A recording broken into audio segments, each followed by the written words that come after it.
Bonjour à tous, bienvenue dans cette vidéo. J'ai le droit de recevoir autant que je donne. Si vous ne me connaissez pas, je suis Tiffany, psychologue, thérapeute psychocorporelle et conseillère en fleurs de bac, et je vous partage mes connaissances et mes expériences dans les domaines de la psychologie, de la physique quantique et de la spiritualité. Alors aujourd'hui, une vidéo toute spéciale pour les personnes qui donnent sans compter.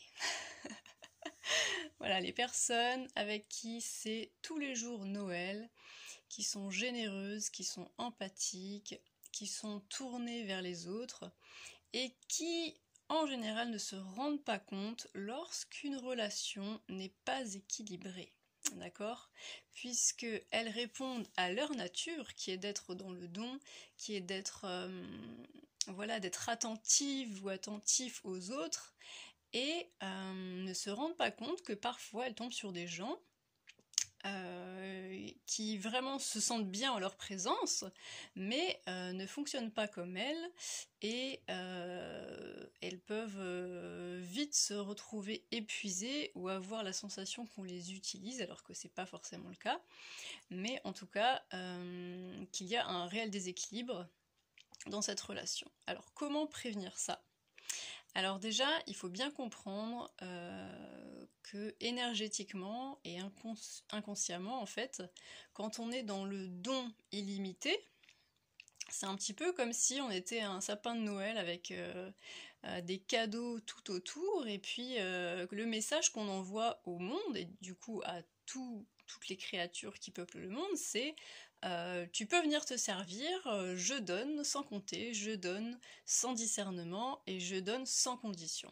Le souci, c'est que vous allez attirer des gens et qui sont comme vous, qui vibrent sur cette fréquence, et aussi des gens qui, qui vont vous dire « Oh, mais tu donnes sans compter et sans discernement, mais ça tombe bien, je cherche exactement quelqu'un comme toi, nous sommes faits pour être ensemble. » Et ces gens-là, ils vont omettre de vous dire « Je cherche quelqu'un comme toi », mais ils ne vont pas vous dire « Je ne suis pas comme toi ». D'accord ? Ils vont bien se garder de dire ça, et vous allez vous en rendre compte soit petit à petit, soit ça va être un déclic à un moment donné à force de donner et de ne pas recevoir ce que vous donnez. Vous allez vous rendre compte à un moment donné qu'en fait vous vous êtes fait avoir sur toute la ligne, puisque cette personne-là, elle était là juste pour vous prendre et non partager. D'accord ? Donc attention à comment vous présentez au monde, comment vous êtes dans le monde, comment vous interagissez et quel message vous envoyez aux autres. Et c'est important, quand je dis que c'est important de se construire des limites, c'est aussi important de les avoir tout le temps en tête et de se dire « je ne donne pas sans compter, je ne donne pas sans discernement ». Alors oui, je suis quelqu'un de généreux, oui, ma nature c'est d'être empathique, mais par contre, je sais qu'il y a certaines personnes qui peuvent profiter de ça. Et parce que je le sais, je vais faire attention et adopter une position plus nuancée, qui est de dire par exemple je veux bien donner, mais je m'attends aussi à recevoir, d'accord ? Je veux être dans le partage, je veux des relations équilibrées, j'ai envie et j'ai besoin aussi de me sentir nourrie par mes relations. Je ne peux pas donner jusqu'à épuisement, je ne peux pas donner jusqu'à ce que ma réserve de temps, d'énergie et d'affection soit complètement vide. D'accord ? C'est pas possible de vivre comme ça sur le long terme. À un moment donné, il faut aussi que vous soyez rechargé en affection, en attention que les autres vont vous porter, parfois en soutien. Tout ça, ça fait aussi partie de vos besoins. Donc gardez-le bien en tête, d'accord ? Vous n'êtes pas une source inépuisable d'amour et d'affection, et vous n'êtes pas une machine qui peut répondre à tous les désirs de tout le monde H24, c'est pas possible. Donc ayez conscience de vos limites internes et des limites que vous devez poser dans votre façon d'être au monde. Ça c'est très important, puisque si vous n'êtes pas au clair avec ça, les autres vont le ressentir, d'accord? Ça se ressent, c'est un message qui va passer et que les autres vont capter malgré vous, en fait, d'accord? Donc la seconde chose, là aussi, c'est de faire appel aux autres, de ne pas hésiter à demander, puisque quand on donne beaucoup et qu'on est tourné vers les autres, on ne fait pas forcément attention à ses besoins et on ne se rend pas compte quand on a besoin d'aide, on ne se rend pas compte quand nos besoins même ne sont pas satisfaits, et donc ne pas hésiter justement à faire aussi ce cadeau à l'autre, parce que souvent on se dit quand on est empathe, je ne veux pas déranger.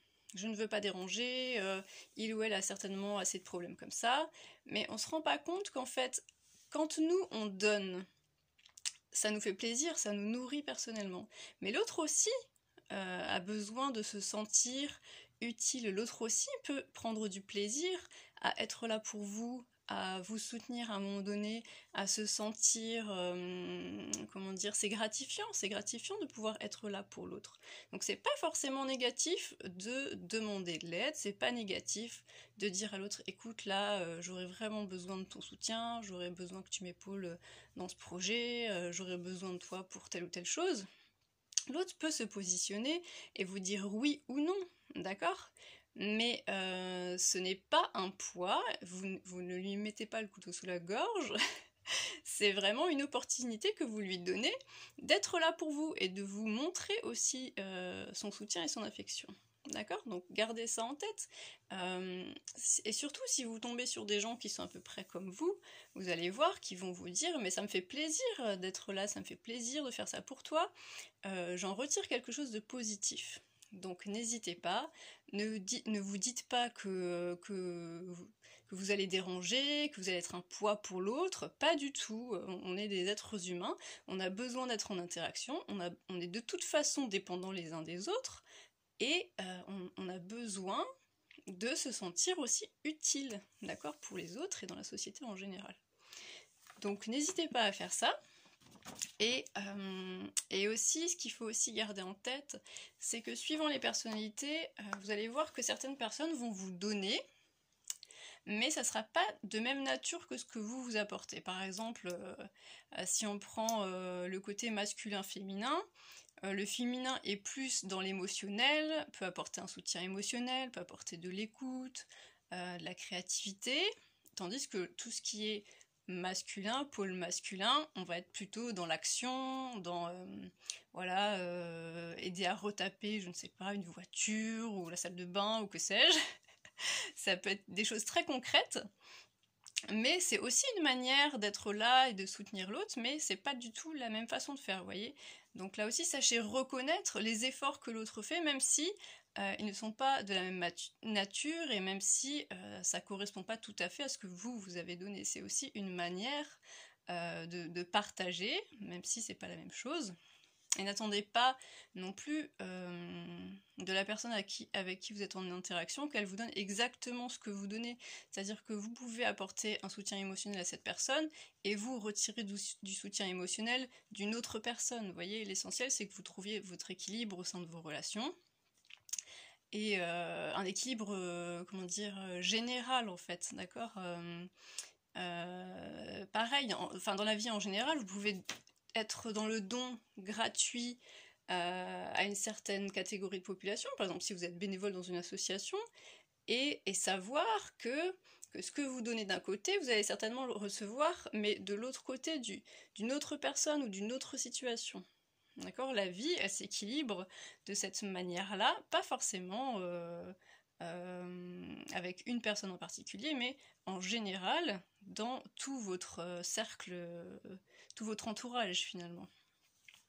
Donc ça, c'est important de le savoir, mais après, il faut aussi savoir repérer quand une personne ne vous appelle que lorsqu'elle a besoin de vous, par exemple, ou alors quand une personne ne vous appelle que pour se plaindre tout le temps, et que vous essayez sans cesse justement de la soutenir, de l'aider à trouver des pistes pour qu'elle aille mieux, et que vous voyez bien que tous vos efforts se perdent littéralement et qu'elle ne s'en saisit pas, et que vous vous épuisez dans cette situation, sachez reconnaître ça, sachez reconnaître les signaux de votre corps. Si à un moment donné vous vous sentez mal à chaque fois que vous voyez quelqu'un en particulier, votre corps vous indique que là il y a quelque chose qui ne va pas, qui vous blesse. Si vous n'avez plus envie de répondre au téléphone par rapport à une personne en particulier, là aussi, sachez vous demander qu'est-ce qui se passe en fait, qu'est-ce que je ressens. Qu'est-ce que je ressens? Est-ce que c'est de la pression? Est-ce que c'est la sensation que rien ne va jamais avec cette personne, qu'elle voit tout en noir et que ça finit par déteindre sur vous? Ou est-ce que c'est quelqu'un qui critique tout le temps? Est-ce que c'est quelqu'un qui parle uniquement d'elle et qui est centré sur elle et que du coup vous ne trouvez pas votre place dans la relation? Ça, c'est à vous d'être attentif et de vous dire là, clairement, il y a quelque chose qui n'est pas équilibré, et c'est une relation qui finalement ne m'apporte pas tout l'investissement que j'y mets. D'accord, je n'arrive pas à trouver mon bien-être finalement. Donc n'hésitez pas là aussi à communiquer et à dire à la personne, voilà, en ce moment il se passe ci et ça ne me convient pas, donc on va voir si on peut améliorer les choses. Et vous verrez avec le temps si cette personne est en capacité de s'investir différemment ou pas. Voilà. Et voilà, c'était une vidéo spéciale empath, parce que je sais que c'est pas évident à la fois de dire non, de se positionner, de s'affirmer, et surtout de reconnaître ce dont on a besoin. Donc n'hésitez pas à me poser des questions, à réagir, et voilà, j'y répondrai volontiers. Je vous souhaite une très bonne journée, et je vous dis à très bientôt.